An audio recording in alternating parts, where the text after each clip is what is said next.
ثعلب يقف تحت شجرة عالية في وسط الغابة، يشخر. الثعلب: ولو كان لدي فجل نصف متعفن، لكان طعمه كالزبدة.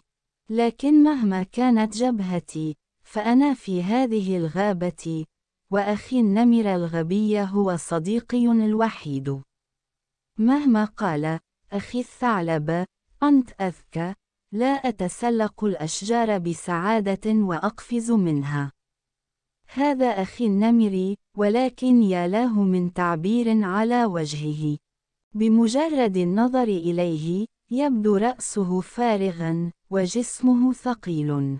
النمر بصوت غبي للغاية: هاء هاء هاء. أخي الثعلب: كما تعلم، أنا نمر، لكن قلبي رقيق كالنملة. هذا الصباح، قال سنجاب صغير، بو. فزعت وتسلقت الشجرة وبدأت أركض بجنون. لا أفهم يا أخي، هل أنا نمر حقا؟ أم أنني فقست من بيضة غراب بالخطأ؟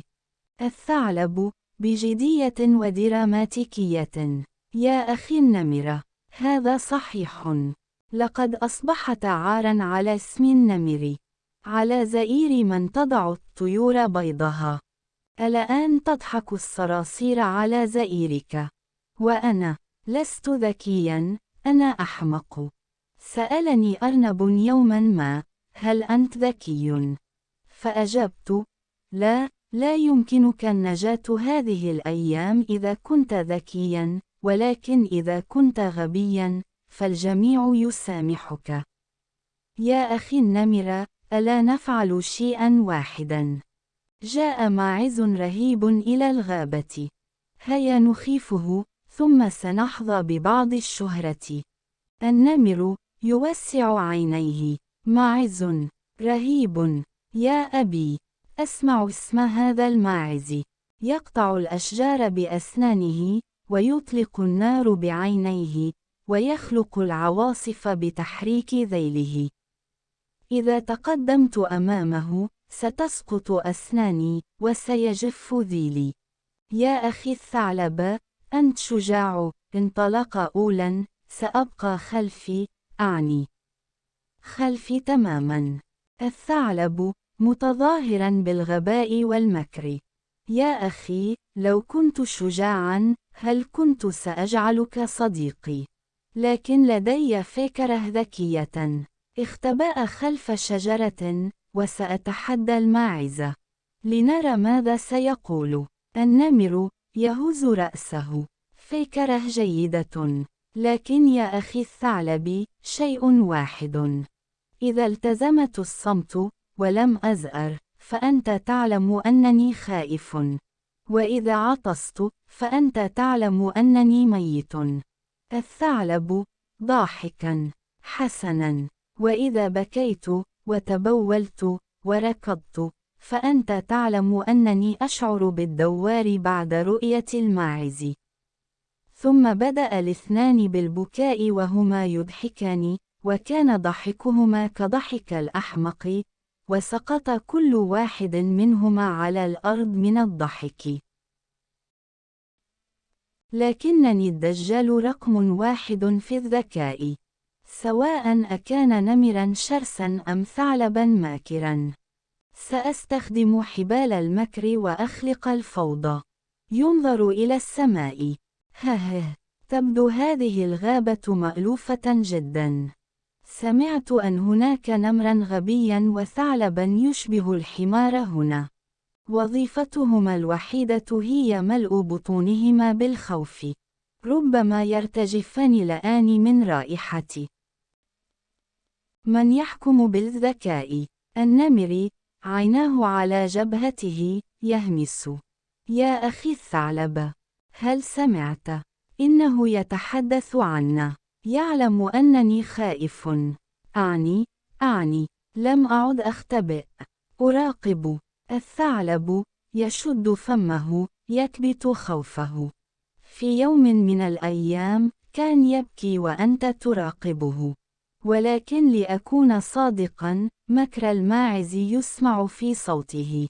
لكن لا تقلق، سأصفي حلقي الآن، لست خائفا، أنا فقط أظهر أنني أعرف شيئا.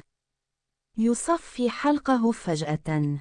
خاك. الثعلب يضع يديه على أذنيه مستغربا. من هناك. شممته في الهواء، نمر قليل الذكاء من جهة، وثعلب بمكر فاسد من جهة أخرى. هذان الظلان يخرجان. أنا لست خائفا، بل إنهما يخافان مني. النمر يرفع صوته فورا من خلف الشجرة. يا أخي الماعز، أرجوك لا تسيء الفهم. أنا لست نمرا حقا، أنا مغني سيء. حلقي يؤلمني اليوم، لذا لن أزأر. الماعز يريد الزئير. هل تريد الزئير؟ حتى النمل يضحك على زئيرك يا أخي. إذا كان النمر خائفا، فإن خوف الأشباح في الغابة يزداد أيضا. أصمت أنت. سأتحدث مع السيد فوكس. الثعلب: يا أخي الماعز، كنا نختبرك. أعني، نحن في الواقع لجنة تجنيد هذه الغابة، لجنة اختيار الحيوانات الرهيبة. الماعز يعقد حاجبيه. هل هذا كل شيء؟ إذا كنت تحاول إخافتي، أخبرني، كم كتابا قرأت في حياتك؟ لدي 20 سؤالا في دفتر ملاحظاتي، إذا أجبت على كل منها بشكل صحيح، ستكون حرا في الشعور بالحرج. النمر يطوي يديه. معدتي فارغة يا أخي. إذا أجبت على السؤال، سأجعلك تشعر بالدوار. لكن إن أردت، فسأغني أغنية عنزة. الماعز عيناه مفتوحتان. أغنية. ستشتعل شحمة أذني. أنتم حمقى، ومع ذلك، من الممتع الضحك عليكم. أحدكم يخاف ويعطس، والآخر يبكي ويتبول. يمكنكما صنع سلسلة نمر غبي، ثعلب غبي، معهما. الماعز: هل أردتما إخافتي معنا؟ والآن سأحكم هذه الغابة معكما. ستكونان خادمي. أحدكما أحمق على اليمين، والآخر غبي على اليسار. من الممكن حكم المملكة حتى بدون ملك. لا يستطيع ذلك إلا عنزة ذكية. النمر يرتجف خوفا. هل أنا تقصد خادم الملك؟ هل علي قطع ذيلي؟ وإلا فلن أتمكن من حضور اجتماع الغابة. الثعلب يبتسم خوفا. سأفعل كل شيء يا ملك الماعز. إن قلت ذلك، فسأتسلق الشجرة وأحضر المانجو. إن لم تقل ذلك، فسأجد الجاك فروت وأعيده. وإن أمسكت بعلقة بالخطأ، فسأمصها بنفسي. العنزة بصرامة. أصمت. سيبدأ اختبارك اليوم. ستذهب الآن تحت كل شجرة في الغابة وتعلن: من الآن فصاعدا، لا يوجد سوى ملك واحد لهذه الغابة، ملك الماعز، الذي أمام ذكائه حتى الثعلب أحمق والنمر أحمق.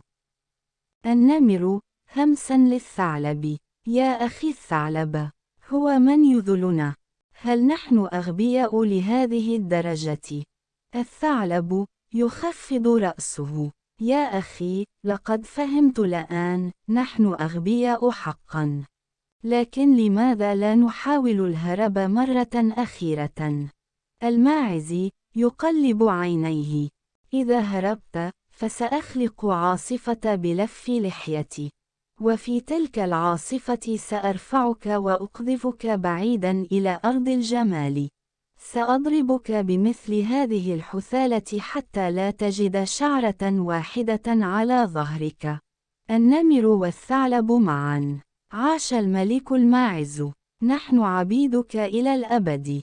سنغني، ونبني الألواح، ونقطع الخيزران، ونقول: سلام الغابة يكمن في حكمة الماعز الذكي. الماعز. هذا هو الدرس الحقيقي. أولئك الذين يأتون لإخافتكم بقوة الغباء، يخافون في النهاية من المكر. وأنا الوحيد، ملك الماعز، ملك حكمة الغابة.